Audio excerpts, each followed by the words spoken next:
Hey there riders, KTM have finally given the 390 Adventure spoked wheels in 2023, answering the request of countless riders who were probably never going to buy one anyway, in making the popular small capacity and beginner ADV a little bit more hard-nosed for off-roading. Is that going to transform the bike? Probably not, although it may offer a lot more peace of mind for those who really prefer spoked wheels and won't buy this style of bike without them, which is fair. But the cast wheels were updated in 2022 to be much stronger too, alongside a number of other tweaks, and you'll now have the choice between the spoked or cast wheel options. It is noticeable that the spoked wheels are running tubes too, and of course this is the same 19/17 inch wheel combo that we saw last year, so no changes there. Now we'll have to start complaining there's no R version with beefed up off-road suspension, taller bars for better standing ergonomics, and maybe a set of standard knobby tyres as standard as well.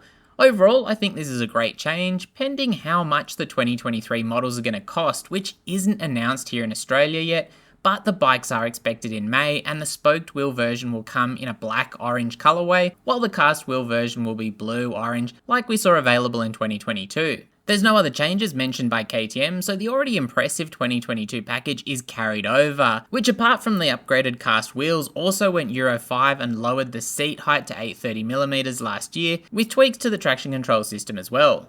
That leaves the KTM 390 Adventure as still quite a well-rounded motorcycle overall, whether for new riders looking for an ADV, or more experienced riders who just like a smaller capacity or lighter machine. The trade-off of being well-rounded is no other changes to the off-road emphasis, so the 390 Adventure won't be replacing the 500 EXC in anyone's garage anytime soon.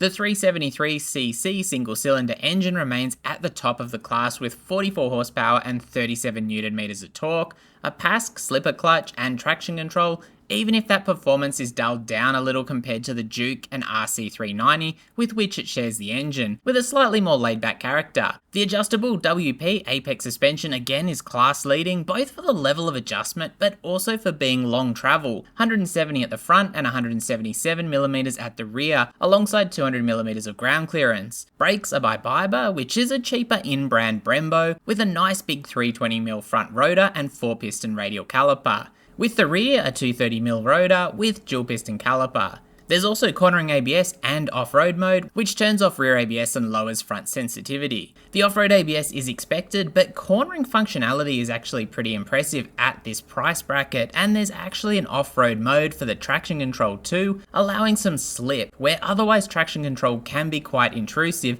when you're getting adventurous. Weighing in at 172 kilos is a pretty decent figure, if not dual sport level, and the 14.5 litre fuel tank is generous enough for a 300km plus range. The 830mm seat height isn't super low, but at the same time, it's hard to get 170mm of travel at each end, and 200mm of clearance, and a super low seat height. Some kind of trade-off has to be made somewhere. You want that travel and clearance too. The 390 Adventure is great along fire trails and well capable of taking big bumps and potholes in its stride without bottoming out, either for clearance or in the suspension. You're also getting a trellis frame, small screen with 2 levels of adjustment, LED lighting, Continental TKC 70 stock tyres for some good dual purpose abilities, and wider foot pegs. If you're looking for a lower adventure, the lowering kit from KTM for older models apparently also fits the newer 390 variants, which can further lower the bike by 25mm, with a new shock, fork spacers, and matching stand, although it's worth noting the kit itself is about the 500 AUD mark here in Australia, and installation was about the same again, adding to the overall cost of the bike, but also making the bike far more manageable for either new riders or those of shorter stature, or with shorter legs anyway.